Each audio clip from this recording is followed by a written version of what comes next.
असमय में देर तक सोने वाली नारी उसके घर की भाग्य लक्ष्मी किनारा कर जाती है। वहां घोर गरीबी का जन्म होता है या पैसा भी होता है, तो पैसा ऐसा होता है जो अन्याय कराए, अधर्म कराए, पापाचार कराए, और वह पैसा भोगों के ऊपर खर्च हो। ऐसा पैसा धर्म के ऊपर नहीं, ऐसा पैसा अन्याय और रोगों के ऊपर खर्च होता है, बीमारियों पर खर्च होता है। जो लोग अपने पैसे का सदुपयोग करना चाहते हैं तो श्रीधाम वृंदावन की धरती से मेरे हाथ में पकड़ा हुआ माइक, इस माइक में से निकली हुई उस आवाज को अपने हृदयंगत कीजिए और यह विचार कीजिए कि हम सूर्य उदित के बाद बिस्तर पर नहीं रहेंगे। घर में बीमारियां फैल जाएंगी, निरोगता नहीं रहेगी, आरोग्यता नहीं रहेगी।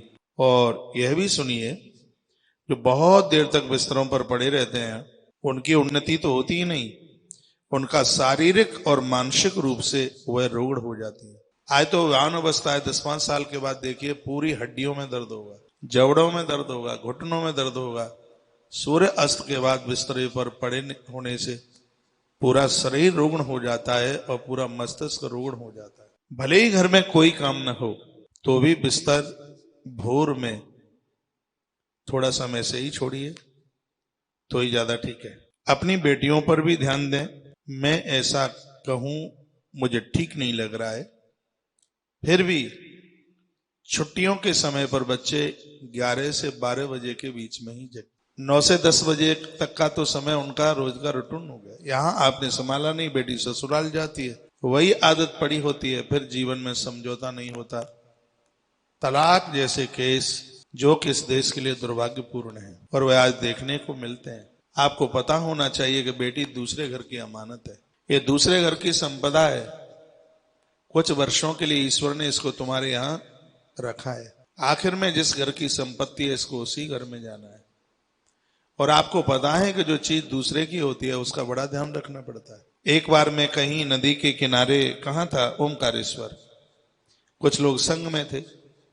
किसी व्यक्ति ने अपना कुर्ता रखा और कहा, महाराज जी हम नहाने को जाते हैं, कुर्ते पर थोड़ा ध्यान रखना। आदमी घंटे के बाद आया और ध्यान कितना कुर्ते पर कोई उठा ना ले जाए। और आखिर में मैंने उस कुर्ते को ला करके खड़ा होकर वहां से लाके अपने घुटने के नीचे दबा लिया। क्यों? जेब कट बहुत घूमते हैं। क्यों? क्योंकि वह हमारे भरोसे छोड़ के गया है। परमात्मा ने दूसरे की संपदा तुम्हारे भरोसे छोड़ी है, इसलिए तुम्हें ध्यान तो रखना पड़ेगा। बेटियों को कहना चाहूंगा, तुम्हें बुरा नहीं लगना चाहिए। तुम बार बार कहते हैं भैया के ऊपर ध्यान नहीं होता, हमारे ऊपर ध्यान क्यों होता है? परमात्मा की बनाई हुई सृष्टि में तुम एक ईश्वरीय निधि हो।